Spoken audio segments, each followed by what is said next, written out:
Hello mga kabakyard, good morning. Magluluto tayo. Nalagay ko ng mantika mga kabakyard. Kasi ilulutuin natin ito mga kabakyard. Ito yung ulam namin. Ayan, sardinas. Ayan, ulam namin. Sardinas. Pagsaluhan namin sa pamilya ko. Ayan, gigisa na tayo. Ayan. Ayos na ito mga kabakyard. Importante makakain tayo ng oras ng kainan para sa pamilya natin. Ayan. Gisahin natin yung mga kabakyard. Pagkatapos yan mga kapatid, ito na sardinas. Ayan, ulam namin 1 piraso. Tanghalian namin mga kabakyard. Masarap to mga kabakyard. Tikman nyo lang to. Masarap-sarap nito. Gisahin muna natin.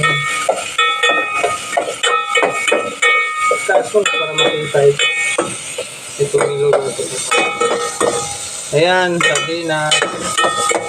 So, silagay na natin to.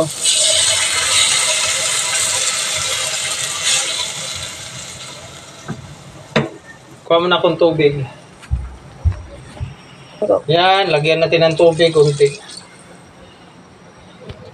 Tapos, lagay na natin to. Yung udong mga kapatid sa probinsya. Udong to siya. Yan, nalagay na natin yan.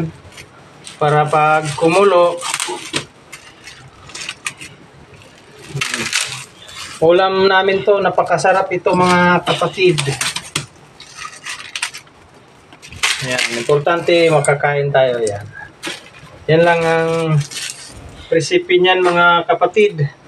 Tapos siyempre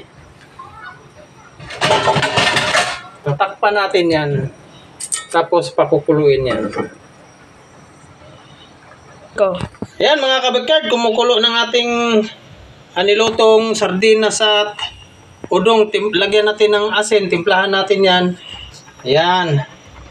At saka ito, magic sarap. Ayan. Tikman natin yan. Ngayon, titikman na natin to mga kabakyard kung gaano kasarap ito ang tanghalian namin.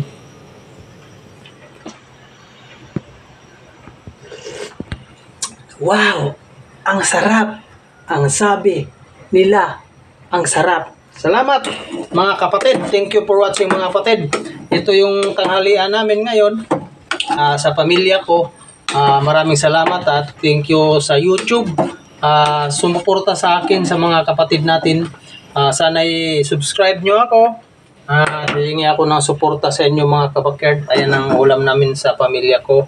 Napakasarap. Bye-bye. Thank you YouTube. Bye-bye.